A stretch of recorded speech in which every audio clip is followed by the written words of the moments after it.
네, 안녕하세요. 미래탐구 수학 황치환 선생님입니다. 반갑습니다. 우리 다은이 연락을 안 해가지고 잘 살아있는지 몰랐는데. 자, 저희 이번 그 기말 시험 분석 간단히 먼저 하고 시작할 건데요. 아이들이 좀 잘 본 아이들이 먼저 연락을 항상 해줘가지고 잘 본 아이들 점수하고 그 다음에 제가 시험지 빨리 확보해서 시험지를 나름 또 열심히 분석을 해서 준비한 자료니까 그냥 뭐 큰 의미는 없겠지만 좀 봐주시면 좋을 것 같고요. 항상 아이들은 시간 부족하다는 소리 항상 하고 있고요. 이번에 난이도가 높은 문항들이 한 3개 정도 있어서 요 3개 정도 빼고 나면 한 22점 정도 남아서 항상 이제 최상위권 아이들 점수를 맞춰내는 게 제 이제 생각에 조금 요 정도 틀리면 되겠다 하는데 항상 아이들 보면 어려운 거 틀리는 게 아니라 쉬운 거 실수해서 틀리고 그래서 이번에 한 22점 정도가 되지 않을까 그랬는데 일단 저희 반에 22점 거의 가까이 나온 친구가 있어서 그 친구가 좀 제일 잘 한 것 같고요. 그 다음에 이제 학교 프린트를 이번에 받아놓고 아이들이 학교 선생님이 좀 이상하다고 너무 양도 많고 난이도도 높고 그래가지고 아이들 학교 프린트 문제 푸는데 굉장히 많이 어려움을 호소했던 것 같고요. 그 다음에 세모난 정도가 거의 비슷하게 나와서 사실은 저는 이거 완전히 똑같이 나왔네. 그리고 단답형 4번 같은 경우는 답까지 똑같이 나와서 이거 다 기억하고 답만 외워서 푼 아이들이 있으면 어떡하지 그랬는데 거의 다 나왔는지 모르더라고요. 그래서 다은이는 알고 있어? 알고 있더만요.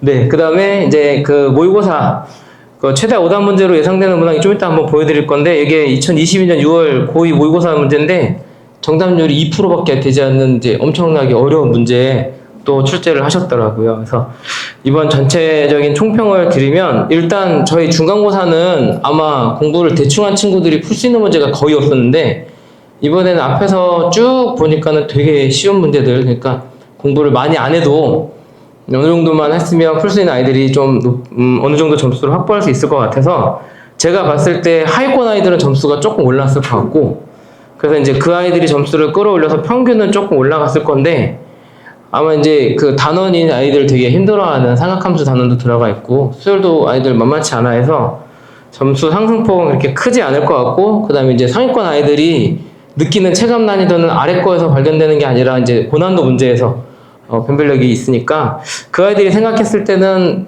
위쪽에 있는 난이도는 거의 비슷하지 않을까? 이제 이렇게 생각을 해서 상위권의 변별력은 좀 이전 시험이랑 큰 차이가 없었을 것 같다라고 이렇게 한번 평을 해봤습니다. 그래서 이 부분은 제가 밴드에도 올려놨었는데 그냥 저쪽 끝에 있는 그냥 1등급 예상 점수만 한번 보시면 될 것 같고요. 1등급 점수는 20점에서 21점 정도 될 것 같기는 한데 이거는 일단 제가 아이들 점수를 받기 전에 예상을 한 예상치라서 정확하게 맞을지 안 맞을지는 이제 확실하게는 모르겠지만 아이들 점수 지금 받아보고 있는 거를 토대로 하면 이 근처가 되지 않을까 싶기는 해요. 그리고 생각보다 18점대 뒤쪽 아이들이 조금 있어서 그 아이들이 이제 나름은 좀 잘 봤다고 생각하는데 등급이 지난번보다 조금 더 안 나오면 어떡하지라는 좀 생각이 들긴 하더라고요. 그리고 단원이 총 5단원이었는데 학교에서 선생님이 의도적으로 이제 뒤쪽에 근합법 부분을 조금 더 안 내시겠다고 하더니 정말 쉬운 문제 하나만 내고 안 내시고 그 단원을 제외하면 나머지 단원에서 이제 골고루 출제를 하신 것 같고 그래서 이제 중간고사에 비해서는 좀 풀만한 문제가 많았지만 점수 상승폭은 그렇게 크지 않았을 것 같다. 이렇게 총평을 해봤습니다. 그 다음에 이제 학교 프린트는 제가 아까도 말씀드린 것처럼 지금 양이 엄청나게 많았고 양과 질이 너무 높아져서 아이고 이제 이것만 해결하기에도 굉장히 부담을 많이 느낀 아이들이 많았고요. 그 다음에 지난번 시험이랑 비슷한 양이 출제됐다는 건 지난번에도 한 3문제 정도 변형해서 출제했는데 이번에도 숫자 바꾸고 완전히 똑같이 낸 게 한 3문제 정도 있었는데 지난번에는 프린트 양이 좀 적어서 오히려 좀 공략하기가 쉬웠다면 이번에는 문제를 제가 세보니까 28페이지 100문항 정도 되더라고요. 그러니까 문제가 워낙에 많은데다가 이번에 조금 더 어려워서 아마 이제 기출, 그러니까 뭐 이미 나와 있는 프린트 요소를 조금 더 확인하지 못한 아이들이 좀 더 있었을 것 같고 고난도 문제가 워낙 많아가지고 저희 반에 조금 못한 친구들 같은 경우는 그냥 제가 쉬운 것만 풀어보라고 얘기를 했었는데 그러다 보니 조금 놓친 부분도 분명히 있지 않을까 싶긴 하더라고요. 그래서 학교 프린트를 제가 자체적으로 그냥 평가하고 판단하기에는 굉장히 좋은 자료였던 것 같아요. 그냥 제가 다른 연합반 들어가는 아이들한테도 나눠줘도 될 만큼 모의고사가 좀 많이 들어가 있었고 수준도 괜찮은 문제가 많아서 앞으로도 계속 이렇게 출제를 해주시면 제 입장에서는 되게 좋을 것 같아요. 아이들 전체적인 그 수능이죠. 그러니까 수능에서의 경쟁력도 좀 있을 수 있을 것 같고 잘하는 아이들한테 조금 더 뭔가 변별력을 줄 수 있는 자료로 사용하고 계신 것 같습니다. 특이한 문항 분석인데 이제 제가 아까 말씀드린 이게 그 18번인데 이게 제가 이제 몇몇 아이들한테는 대놓고 얘기했어요. 18번 같은 건 손도 대지 말고 그냥 찍으라고 얘기를 했던 건데 이게 제가 출처를 찾아보니까 22년 6월 모의고사고 그때는 이제 단답형으로 출제가 돼서 정답률이 2%밖에 나오지 않았더라고요. 굉장히 어려운 문제인데 이번에는 저희는 저렇게 선택형으로 나왔기 때문에 빠르게 찍고 넘어가서 오히려 조금 이득을 본 아이들이 있을 것도 같은 느낌을 좀 받았거든요. 근데 이제 사실 이런 문항 자체는 제가 공통적으로 아이들한테 시험 대비할 때는 이런 정도까지는 수업을 해주지 않고 있어요. 그러니까 근데 지난번 중간고사 때도 마찬가지고 이번에도 마찬가지고 이렇게 조금 많이 어려운 문제들을 출제를 하고 계셔서 이 부분도 분명히 짚고는 넘어가야 될 것 같은데 저희 아이들은 어쨌든 만점을 노리고 공부를 하는 아이들이 아니기 때문에 어느 정도 이 부분은 배제할 수 있다고 생각하면 좀 스킬을 알려주고 싶은 느낌들이 많이 들더라고요. 그냥 빠르게 포기할 수 있는 문제는 빠르게 포기하고 찍고 맞출 수 있는 문제를 조금 더 시간 투자를 해라 이렇게 이야기를 좀 많이 하고 싶었습니다. 그 다음에 이제 두 번째, 이거는 16번 문제인데, 사실 이제 그 나와 있는 조건 두 개 중에서 아래쪽 두 개만 나와 있는 것들은 문제가 되게 많거든요. 근데 여기다가 이제 윗줄에다가 한 줄을 더 추가를 했는데, 이거 한 줄 추가하면서 1학년 때 배웠던 내용들 개념이 여기 보면 이제 고차 방정식, 그 다음에 경우의 수하고 연립 방정식까지 해가지고 예전에 배웠던 이제 아이들은 지난 단원 거까지 섞어갖고 들어가면 크게 높지 않아도 다들 어렵게 생각하거든요. 근데 이번에 이제 지난 학년 거까지 갖다 대입을 해놓고 문제를 풀려고 하니까 생각보다 굉장히 많이 어려워했을 것 같은 느낌을 받았어요. 그러니까 사실 저는 이제 그냥 풀이하면서 이런 정도의 문제도 내셨네, 좀 선생님 신경을 많이 쓰셨네 이렇게 할 수 있는데 아이들은 이걸 뭐야 이게 되게 어려운데 이렇게 생각했을 것 같은 느낌이 많이 들었습니다. 근데 이제 뭐 풀이는 제가 바로 이제 풀이에서 이제 놓은 것만 보면 그렇게 풀이가 복잡하고 어렵지는 않은데 여기까지 생각하기가 조금 어려웠을 것 같은 생각이 들었습니다.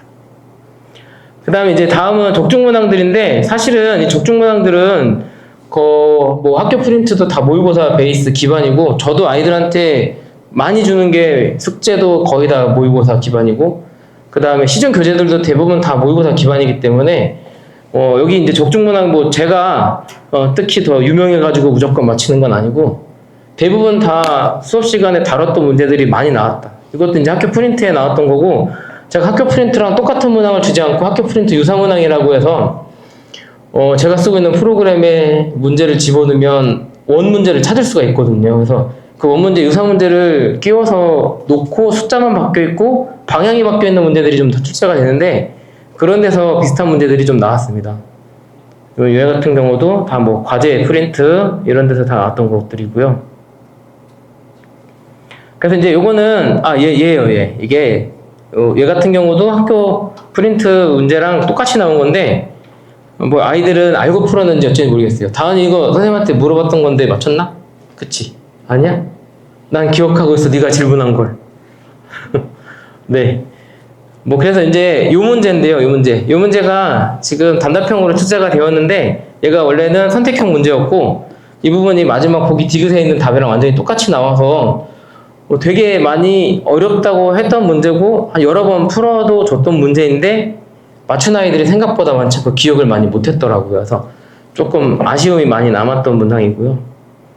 그래서 이번 이제 시험 대비 때 제가 뭐 항상 하는 자료들을 좀 잠깐 간단하게 좀 소개해드리면 기출 모의고사 제가 준비해서 저희 학교 아이들 문제가 제일 많고요. 이쪽 목동권 아이들이랑 그 다음에 목동권에서 조금 더 벗어난 지역 아이들 문제 그거를 가지고 제가 기출 모의고사 문제 풀리고 있고 그 다음에 필수 유형은 제가 서울 지역에 있는 문제들을 다 통합을 해서 제가 거기 단원별로 다 분류해 놓은 거여서 유형별로 다 문제를 잘라가지고 아이들한테 묶어서 보내주고 있거든요. 그래서 그 유형 하나당 똑같은 유형의 문제를 한 10개씩 정도를 묶어서 같이 풀리고 있어서 제 나름은 요거 몇 개 풀면 요거랑 똑같은 거는 무조건 맞겠다 이렇게 생각을 하고 준비를 하는 자료이고 이거를 이제 제가 직종 보강할 때 다시 한번 처음부터 끝까지 다 모든 자료를 묶어서 직종 보강이라는 형태로 아이들한테 배부하고 있고요.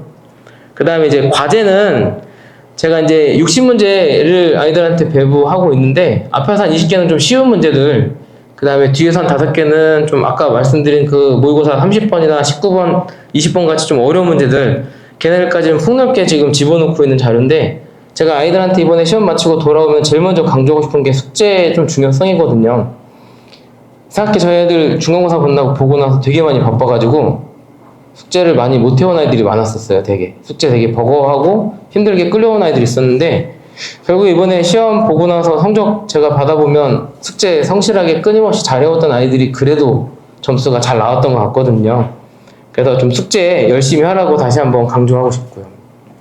그 다음에 이거는 제가 되게 많은 자료들 중에서 그냥 일부만 발췌하였는데, 제가 이번 시험 기간에도 그랬고 제가 2시, 3시까지 안 자고 기다리겠다고 얘기를 하고 제가 막 밤에 1시, 2시에 아이들한테 먼저 카톡을 해서 자니? 질문에 이렇게 연락을 했었는데 생각보다는 많이 안 해주고 했던 아이만 맨날 똑같이 많이 해서 집에 돌아가시면 아이들한테 제발 선생님 2시 반, 3시까지 안 잔다고 하니까 질문 좀 하라고 얘기를 해주시고, 질문은 좀 주거니 받거니가 됐으면 좋겠거든요. 그러니까 여기 지금 몇몇 질문들은 이렇게 줄을 쳐가지고 자기가 풀었는데 여기가 왜 이렇게 되는 건지 이해가 안 되는 부분들을 좀 얘기를 해주면 뭔가 더 긍정적인 질문이 되고 저도 아이한테 뭔가 좀 더 가르쳐줬다는 느낌을 좀 많이 받게 돼요.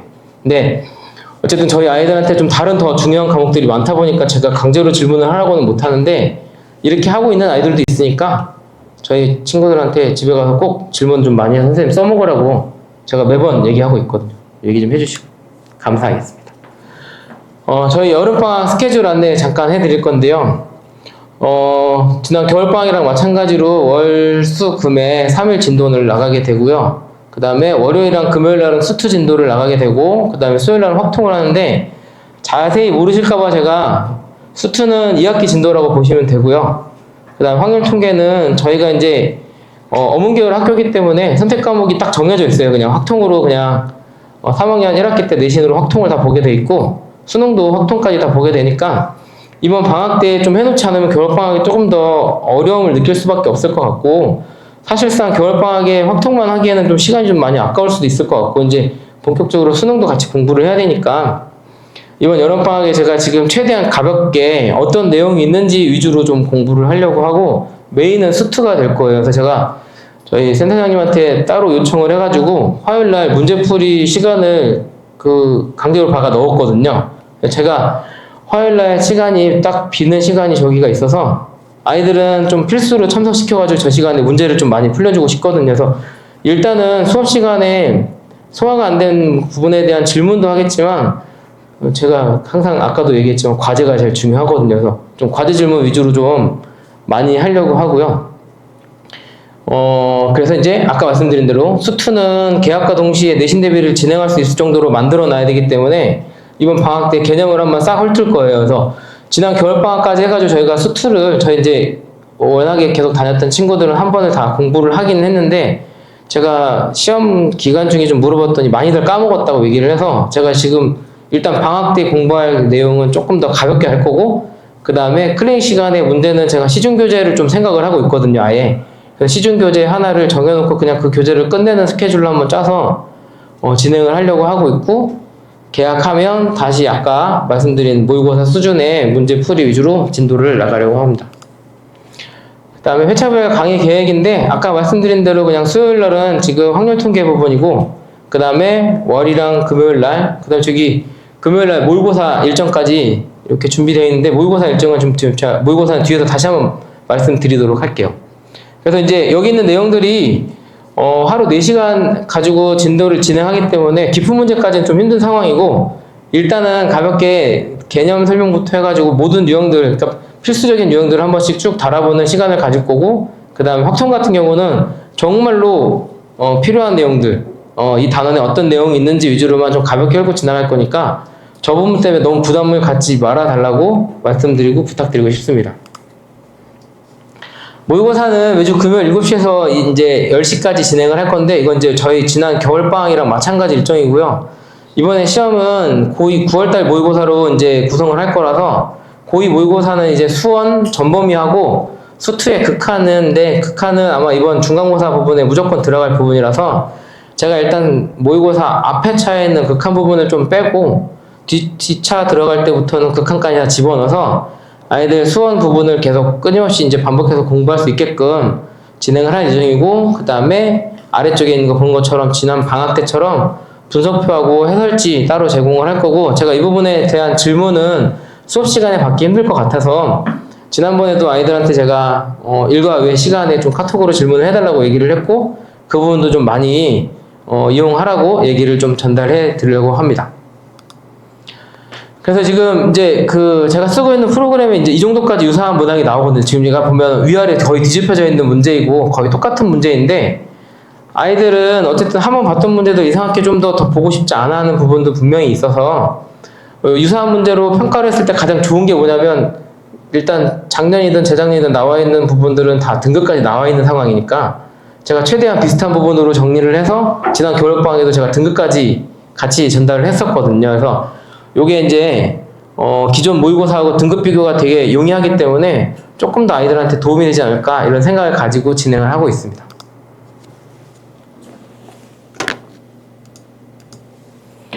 그 다음에 아이들 시험 기간 중간에 저한테 얘기를 해서 저는 이제 정시를 해야 될까봐요. 이제 이런 얘기를 하는 아이들이 있어서 지난번 설명회 때도 한번 말씀드렸던 내용인데, 지금 저희가 지금 수원을 끝냈기 때문에 수능에 나와 있는 30문제 중에서 이제 11문제를 지금 공부를 하게 된 거거든요. 그리고 지금 뭐 갑자기 정시로 들어든다고 해가지고 그러면 정시 준비 뭐 할 건데 이렇게 할 수밖에 없거든요. 근데 사실은 이 내신 출제 경향이 모든 학교들이 대부분 다 수학은 그냥 다 모의고사가 기본이기 때문에 사실은 정시 준비를 뭐 벌써 이렇게 서둘러서 수학은 할 필요가 없는 것 같고, 내신을 챙기는 게 모의고사 공부를 챙기는 거고, 모의고사 성적 올리면 내신도 올라갈 수밖에 없는 상황인 것 같아요.